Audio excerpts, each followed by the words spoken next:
Hey, everybody. Welcome into Southeastern 14.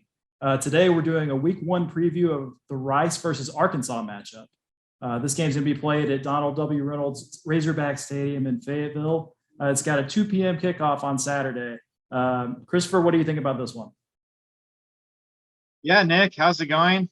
You said rice. It's been so long since I was able to watch a football game. I thought you were talking about food for a second there, but I guess we'll get an SEC Conference USA battle here.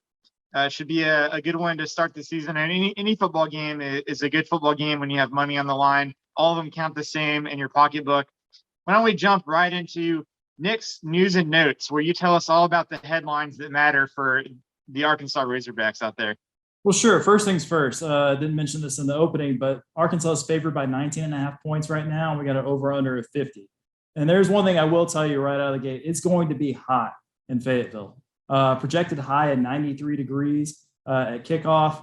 But there's really nothing else in terms of weather to be concerned about. There's no rain. There's no wind. There's just a lot of heat. So take that for what it's worth. The two things I'm looking at from the Razorbacks are first at quarterback. I don't know how many people paid attention to the change that has been going on in this offseason, but Felipe Franks, who is now with the Atlanta Falcons, is long gone. You know, it's second year of Sam Pittman's regime here with Kendall Briles. They're turning the reins over to KJ Jefferson, who, if you were watching last season, we saw a little bit of a sneak preview of him against Missouri in a shootout that Arkansas ultimately lost. But KJ Jefferson looked pretty good in the process. And then the other thing that I think everybody's talking about with this game is will Treylon Burks play? It's Arkansas's star wide receiver who is projected as a preseason All-American in some outlets. And he's dealing with a little bit of an injury. It's undisclosed. They're kind of keeping it hush-hush. But they did kind of press Sam Pittman on that this week and said he admitted he hasn't been getting a whole lot of work in. So we'll have to see if they think it's worth rolling him out there against Rice or not. What do you think? Yeah, so Rice has gone from probably one of the worst teams in all of FBS when Mike Bloomgren got there, and now they're maybe an average CUSA team, which isn't great, but it's a lot of progress when it comes to Rice. And of course, Bloomgren came from Stanford, and he's tried to turn Rice into the Stanford of the Group of Five. Now, what does that mean? It means they want to run early and often on offense. It means they want to keep possessions to a bare minimum, and they want to play tough, hard-nosed, physical defense, keep everything in front of them, not give up any big plays, make you drive all the way down the field. And Nebraska transfer quarterback Luke McCaffrey is an interesting wrinkle. His brother is Christian McCaffrey, of course, and he'll at least see time on Saturday. So it'll be interesting to see if Rice's offense is a little bit more electric with him in the game. Now you look at Arkansas's defense. I know Barry Odom got a lot of credit last year for how much progress Arkansas made on defense, especially. And they kind of play the same style where they don't give up the big play. They force you to methodically be patient and drive all the way down the field, and they keep everything in front of them. I think they got a little bit more credit for their defense last year than they probably should have. But, against a team like Rice, it's a pretty good strategy just because can Rice win enough one-on-one matchups on offense to consistently move the ball 3 or 4 yards down the field at a time. And you mentioned Treylon Burks and his questions heading into this game. Mike Woods, another starting receiver for Arkansas, also transferred in the offseason. And like you mentioned also KJ Jefferson, the new quarterback for Arkansas. I think Felipe Franks, as much as he was sort of panned when he was at Florida, probably a little bit of an underappreciated quarterback at Arkansas.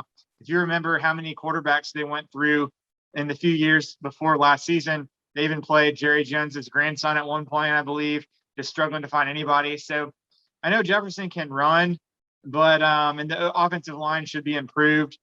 But with Texas up next, Sam Pittman doesn't strike me as somebody who wants to reveal too much of his plan. And I think it would actually be hard for Jefferson to match Franks as a passer. So that's my sort of first analysis on this game. But Nick, let's get down to the money and let me know who you're picking for this game. Sure. So in my mind, to your point, that Texas game looms large. I think that Sam Pittman probably keeps things a little bit close to the vest here.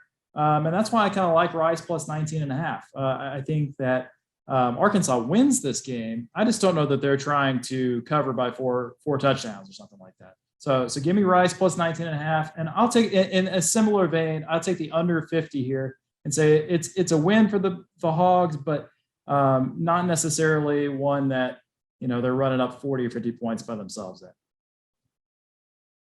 Yeah, and if I could take a pass on the side, I would. It's not something that I think has a lot of value, but I have seen one sharp sports book that kind of caters to sharper players that is down to 19 on the line today. So at 19 and a half is the consensus line. I'll go ahead and take Rice. If I can get a half point of value, maybe, then I'll take it. And in terms of the total, I like the under, but it probably won't make the cut as one of the bets that I actually place my dollars on.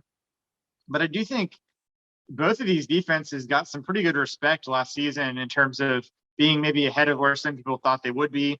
And both of these defenses, like I mentioned earlier, love to keep things out in front of them.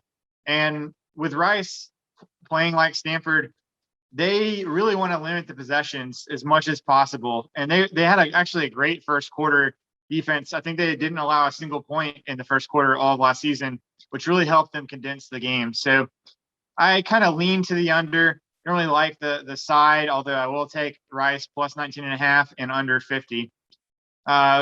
Stay tuned to Southeastern 14, of course, all season, because we'll be breaking down every single SEC game from a betting standpoint, hopefully winning you guys a lot of money. And for Christopher Smith and Nick Cole, we'll talk to you for the next game.